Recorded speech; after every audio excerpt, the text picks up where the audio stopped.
असेल तुम्हाला याचा स्क्रीनशॉट घेतला तरीही चालेल। आता आपण हँडवर्क ते वर्कचं बघणार आहोत। तर बघा वर्कचे प्रकार। तर अरीवर्क मी तुम्हाला काय काय शिकवणार आहे, तर अरीवर्क शिकवणार आहे, त्याचबरोबर हँडवर्क शिकवणार आहे, टिकली वर्क आणि मिरर वर्क। हे वर्कचे 4 प्रकार आहेत बघा चे प्रकार। त्यानंतर आता हँडवर्कचे प्रकार बघा।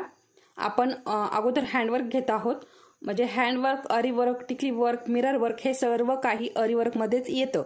सर्वाला अरीवर्क असंच म्हणतात, परंतु हँडवर्क, टिकली वर्क याचे हे वेगवेगळे प्रकार आहेत। तर त्यामधील हँडवर्क म्हणजे आपण हे डोली धाग्याने आता सध्या शिकण्यासाठी तरी डोली धागा वापरतो, त्यानंतर आपण सिल्क थ्रेडचा वापर करतो। तर बघा हँडवर्कमध्ये आपल्याला ह्या ज्या स्टिच आहे या शिकायच्या आहेत। तर बघा chain stitch, back stitch, web stitch,